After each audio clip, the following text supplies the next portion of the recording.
सुप्रभात, आदाब, नमस्कार। आज शुक्रवार की फटाफट खबरों को लेकर हाजिर हूं मैं नसीर कुरैशी। सत्यम न्यूज की खबरों में क्या कुछ है, देखिए इस खबर के साथ। चौरी के मानिकपुर में तेज रफ्तार ट्रैक्टर अनियंत्रित हो गया। अनियंत्रित ट्रैक्टर सड़क किनारे गड्ढे में जाकर पलट गया। ट्रैक्टर ट्राली की जद में आने से ट्रैक्टर पर सवार एक मजदूर की मौत हो गई है।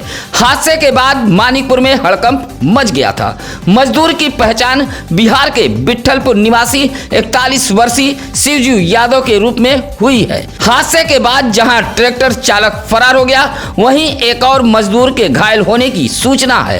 हादसे के बाद चौरी पुलिस के अलावा भदोही इंस्पेक्टर अमरजीत चौहान भी दलबल के साथ घटना स्थल पर पहुंच गए थे। ट्रैक्टर ट्राली के नीचे फंसे मजदूर के शव को 1 घंटे की कड़ी मशक्कत के बाद बाहर निकाला गया। पुलिस फरार ट्रैक्टर चालक की तलाश कर रही है। यह हादसा गुरुवार की दोपहर लगभग 1 बजे का बताया गया है। हादसे के बाद लगातार पुलिस ट्रैक्टर मालिक, चालक व ठेकेदार की तलाश में जुटी हुई है। भदोही वाराणसी मार्ग के चौरी मानिकपुर के समीप अनियंत्रित ट्रैक्टर ट्राली पलटते ही हड़कंप मच गया। ट्रैक्टर पर चालक सहित कुल 3 लोग सवार थे, जहां मौके पर ही मजदूर शिवजी यादव की मौत हो गई थी। वहीं ट्रैक्टर ट्राली पर सवार एक और मजदूर गंभीर रूप से घायल हो गया था। हादसा होते ही चालक के साथ घायल मजदूर भी फरार हो गया था। घटना स्थल के आसपास के दुकानदारों ने बताया कि ट्रैक्टर भदोही से चौरी की तरफ जा रहा था। ट्रैक्टर ट्राली पर जल निगम के बोरिंग की पाइप लदी हुई थी। ओवरलोड ट्रैक्टर मानिकपुर के समीप पहुंचते ही अनियंत्रित हो गया। चालक ट्रैक्टर से नियंत्रण खो बैठा और सड़क किनारे गड्ढे में जाकर ट्राली सहित ट्रैक्टर पलट गई और ट्राली पर बैठा मजदूर जद में आ गया और मौके पर ही उसकी मौत हो गई। मजदूर के जेब से मिले आधार कार्ड के जरिए उसकी पहचान हुई। हादसे के बाद घटना स्थल पर भारी भीड़ जमा हो गई थी। क्रेन के जरिए ट्रैक्टर को उठाकर मजदूर के शव को बाहर निकाला गया था। गुरुवार को भदोही जिले के ज्ञानपुर औराई व भदोही तहसील के सामयिक संग्रह आमीन व सामयिक संग्रह अनुसेवकों ने डीएम कार्यालय पहुंचकर एक पत्र सौंपा है और नियुक्ति की मांग की है। कहा कि सभी 15 मार्च 2024 तक सेवाएं दी हैं।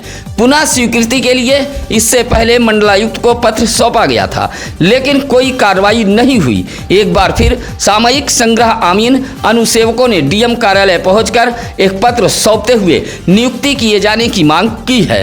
पत्र सौंपने वालों में बब्बू श्रीवास्तव, हरिश्चंद्र पाल, राम सजीवन, धर्मराज आदि मौजूद रहे। बारात से लौटते समय सुरियामा के कैड़ा में एक सड़क हादसा हुआ है।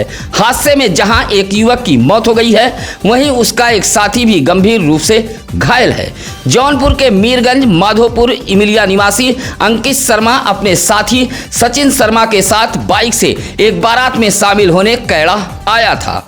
बारात में शामिल होने के बाद दोनों रात करीब 1:30 बजे मीरगंज लौट रहे थे। तभी कैड़ा गेट के पास एक बाइक ने टक्कर मार दी।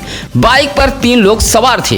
हादसे में अंकित व सचिन दोनों घायल हो गए। घायलों को परिजन भदोही शहर के इंदिरा मिल के पास एक निजी अस्पताल लेकर पहुंचे थे, जहां अंकित शर्मा की मौत हो गई। वहीं सचिन शर्मा को डॉक्टरों ने वाराणसी के लिए रेफर कर दिया था। अंकित के भाई अखिलेश शर्मा की तहरीर पर सुरियामा पुलिस ने यूपी 66 AF 2416 बाइक चालक के खिलाफ अलग अलग धाराओं में मुकदमा दर्ज कर लिया है और शव को पोस्टमार्टम के लिए भेज दिया था। भदोही शहर के फत्तूपुर में 2 मंजिला मकान की छत से गिरकर 50 वर्षीय नूर मोहम्मद नामक अधेड़ घायल हो गया है। फत्तूपुर निवासी नूर मोहम्मद 2 मंजिला मकान पर रखे पानी की टंकी पर चढ़कर पानी चेक कर रहे थे। इसी दौरान पैर फिसलने से नूर मोहम्मद 2 मंजिला मकान की छत से नीचे गिर गए। गिरने से नूर मोहम्मद का पैर टूट गया है। परिजनों की सूचना पर सरकारी एम्बुलेंस के EMT सभाजीत बिंद व पायलट संजय यादव मौके पर पहुंचे थे और घायल नूर मोहम्मद को लाकर राजकीय अस्पताल भदोही में भर्ती कराया। उपचार के बाद डॉक्टरों ने रेफर कर दिया था। हादसे के बाद फत्तूपुर में हड़कंप मच गया था। गोपीगंज के हरदेवपुर के समीप बाइक के धक्के से साइकिल सवार दंपत्ति गंभीर रूप से घायल हो गए हैं। घायलों को सरकारी एम्बुलेंस के ईएमटी गौतम यादव व पायलट दिनेश कुमार जिला अस्पताल ज्ञानपुर लेकर पहुंचे थे, जहां प्राथमिक उपचार के बाद डॉक्टरों ने रेफर कर दिया था। गोपीगंज के चकमानधाता हरदेवपुर निवासी दीनानाथ गौतम अपनी पत्नी भगवंती देवी को साइकिल से लेकर दवा लेने गोपीगंज गए थे।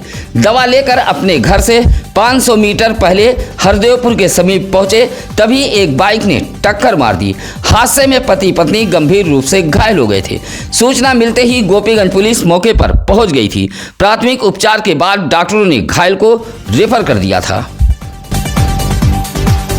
भदोही ब्लॉक के भगवानपुर कंपोजिट विद्यालय के सहायक अध्यापक समरजीत यादव को जिला बेसिक शिक्षा अधिकारी भूपेंद्र नारायण सिंह ने शोकाज नोटिस जारी करते हुए 1 दिन के वेतन पर रोक लगा दी है। जिला बेसिक शिक्षा अधिकारी भूपेंद्र नारायण सिंह ने बताया कि भदोही शहर के अहमदपुर फुलवरिया प्राथमिक विद्यालय के हेड मास्टर को छोड़कर सभी स्टाफ ने शिकायत की थी कि भगवानपुर के सहायक अध्यापक समरजीत यादव ने विद्यालय में पहुंचकर शिक्षा मित्र व अध्यापकों को जलील किया था और राजनीतिक करते हुए धमकाया था। शिकायत को गंभीरता से लिया गया है और सहायक अध्यापक समरजीत यादव को शोकाज नोटिस जारी करते हुए 1 दिन के वेतन पर रोक लगा दी गई है। जवाब न देने पर कार्रवाई की जाएगी। ज्ञानपुर के भुड़की में एक तेज रफ्तार बाइक सवार ने वृद्ध को टक्कर मार दी। हादसे में भुड़की गांव निवासी उमा शंकर नामक वृद्ध घायल हो गया था। घायल वृद्ध अपने परिजनों के साथ पहुंचकर ज्ञानपुर पुलिस से शिकायत करते हुए जिला अस्पताल ज्ञानपुर में अपना इलाज कराया है। वृद्ध उमा शंकर के सिर में गंभीर चोटें आई थी। वृद्ध ने बताया कि वह पैदल अपने घर के समीप जा रहा था, तभी गांव के एक व्यक्ति ने बाइक से उन्हें टक्कर मार दी, जिससे उनके सिर में गंभीर चोटें आई हैं। जंगीगंज के सागर रायपुर में 7 दिवसीय श्रीमद् भागवत कथा का शुभारंभ किया गया है। श्रीमद् भागवत कथा के शुभारंभ से पहले भव्य एवं पारंपरिक वेश में कलश यात्रा भी निकाली गई थी। कथा स्थल पर धार्मिक विधि एवं मंत्रोच्चारण के साथ कलश स्थापित किया गया था। आरती के साथ श्रीमद् भागवत कथा का शुभारंभ हुआ है, जहां श्रीधाम वृंदावन से आए कथावाचक आचार्य शिव श्याम जी महाराज ने श्रद्धालुओं को श्रीमद् भागवत कथा की महिमा बताई। 7 दिवसीय श्रीमद् भागवत कथा शाम 4 बजे से रात 8 बजे तक चल रही है। कथा सुनने के लिए मनोज शुक्ला, प्रदीप शुक्ला, विनय शुक्ला, जटाशंकर, कृष्णानंद, देवी प्रसाद सहित तमाम भक्तगण पहुंचे थे। 2 बाइकों की टक्कर में एक बाइक सवार घायल हो गया है। घायल बाइक सवार को सरकारी एम्बुलेंस से उपचार के लिए राजकीय अस्पताल भदोही लाया गया था। हादसा भदोही शहर के औराई रोड हरिरामपुर हनुमान मंदिर के समीप का है। चील के गडगेरी निवासी 70 वर्षीय लालजी रजपुरा विजय दशमी मैदान के समीप जीतलाल गौतम नामक व्यक्ति के घर बाइक से आए हुए थे। लौटते समय हरिरामपुर हनुमान मंदिर के समीप पीछे से एक बाइक ने उनकी बाइक में टक्कर मार दी। हादसे में लालजी घायल हो गए थे, जबकि टक्कर मारने वाले फरार हो गए थे। हालांकि घटना स्थल पर मौजूद लोगों ने बताया कि दूसरे बाइक पर सवार लोग भी घायल हुए हैं। राष्ट्रीय आय प्रतिभा खोज की परीक्षा में चौरी के बर्मा निवासी लालचंद पटेल व मंजू देवी के पुत्र सुदीप पटेल ने बाजी मारी है। प्रतिभा खोज परीक्षा में बर्मा का यह होनहार चमक उठा है। 5 नवंबर 2023 को राष्ट्रीय आय प्रतिभा खोज को लेकर परीक्षा हुई थी। भदोही जिले से 183 सीट के लिए 2800 छात्रों ने परीक्षा दी थी। इस परीक्षा में चौरी के बर्मा निवासी सुदीप पटेल ने पूरे प्रदेश में पहला स्थान प्राप्त करते हुए भदोही का नाम रोशन किया है। परीक्षा में प्रथम स्थान आने वाले सुदीप पटेल का परिवार सहित अध्यापकों ने फूल माला पहनाकर स्वागत किया है। स्वागत करने वालों में प्रणव कुमार, जगदीश, राहुल, पंकज आदि लोग मौजूद रहे। समाजवादी अल्पसंख्यक सभा के नवनियुक्त प्रदेश सचिव शकील खान का गोपीगंज में स्वागत किया गया। गुरुवार को गोपीगंज के धनापुर में सपाइयों ने नवनियुक्त प्रदेश सचिव का स्वागत किया है। फूलमाला पहनाकर सपाइयों ने शकील खान का स्वागत किया है। ज्ञानपुर के कोरगंज निवासी शकील खान को समाजवादी अल्पसंख्यक सभा का प्रदेश सचिव बनाया गया है। स्वागत करने वालों में कमला बिंद, सुरेश यादव, जावेद खान, मुमताज अहमद आदि लोग मौजूद रहे। गोपीगंज सामुदायिक स्वास्थ्य केंद्र के पूर्व अधीक्षक डॉक्टर अनिल सिंगार का निधन हो गया है। अनिल सिंगार प्रयागराज झूसी के निवासी थे और सीएससी गोपीगंज में अधीक्षक के पद पर तैनात थे। पिछले 1 साल से डॉक्टर अनिल सिंगार बीमार चल रहे थे, जहां बुधवार की रात उनके झूसी आवास पर निधन हो गया है। निधन की खबर मिलते ही सामुदायिक स्वास्थ्य केंद्र गोपीगंज में एक शोक सभा का आयोजन किया गया था। शोक सभा में गतात्मा की शांति के लिए ईश्वर से प्रार्थना की गई। इस मौके पर सीएससी अधीक्षक डॉक्टर आशुतोष पांडे सहित doctor SS Yadav, doctor Aslam Ansari, doctor Vijay Gautam, doctor Nandlal आदि मौजूद रहे। भदोही रेलवे स्टेशन पर टहलते हुए 4 साल का एक लावारिस बच्चा पाया गया है। स्टेशन पर लावारिस हालत में घूम रहे बच्चे को इलाके के लोगों ने भदोही कोतवाली पुलिस को सुपुर्द किया था। भदोही कोतवाली पुलिस के जरिए मौके पर चाइल्ड लाइन के दीपक यादव, सिद्धार्थ शेखर पहुंचे थे। टीम ने बालक को कब्जे में लेकर न्यायालय बाल कल्याण समिति के अध्यक्ष पीसी उपाध्याय के सामने पेश किया। काउंसलिंग के बाद बालक अपना नाम पता नहीं बता पाया, जहां न्यायालय बाल कल्याण समिति के अध्यक्ष के आदेश के बाद बालक को राजकीय बाल गृह भेज दिया गया है।